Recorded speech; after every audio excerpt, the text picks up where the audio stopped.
Well, believe it or not, we are already more than halfway through the year, which means it's the perfect time to make sure that your finances are in order. Remember, we made those New Year's resolutions.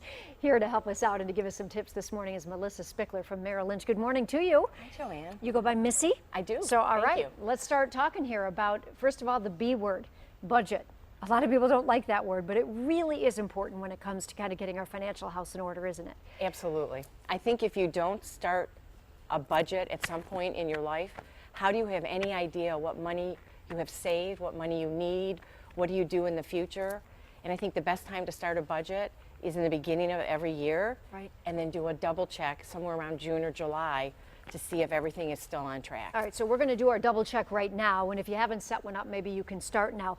But to come up with a budget, first of all, you've got to know what money you have coming in and all the money you have coming out, right? That's the first step. Absolutely. Take stock of that. Absolutely. I think you have to make a list of what you bring in after tax dollars and what money you have set aside for 401ks and IRAs. And then on the other side of the ledger, what is the mortgage? Do you have any college education expenses? Do you have any old debts that haven't been paid off? What's your credit card look like? All of that has to be weighed out against each other. Yeah, very Okay. important. Okay, after we have the budget and we see what we have, I always wonder, you know, we always talk about people having an emergency fund. So important because emergencies happen, whether your car breaks down, you lose your job, I mean, there could be a number of things. But then there are also people with a great deal of credit card debt. How do you decide which you're supposed to tackle first? Paying off the debt or coming up with a fund? It's a great question, Joanne. I think since credit card debt can be anywhere from, the interest rate charge could be anywhere from 5% to 20%, Yeah. I think you have to take a look at what's the most expensive debt you've got and start allocating to those buckets first. Okay. That would be my best suggestion. And then decide which is the most important thing to go after. Well, you know what? I think if you've got credit card debt, it means you've been having emergencies. Okay, right. If Yeah, you're very if true. you've got full loaded up credit cards, you've had so many emergencies that you haven't had time to save for an emergency. So first pay down the debt that is the most expensive.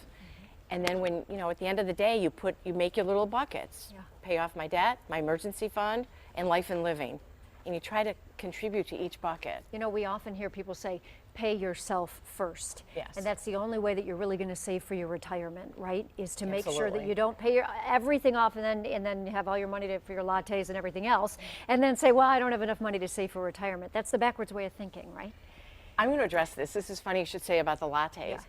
Clients don't realize, or people don't realize, that if they're buying one latte a day at $5, $25 a week, $100 a month, you're spending $1,200 on coffee. Yeah, And I'm not trying to put anybody out of business, No. but that's a lot of money. And that same $1,200 could have been put away in a retirement plan, could have been put into a credit card, could have paid it off, etc. And I think the most important thing while you're talking about all of this is to pay yourself first when you talk about that. Yeah.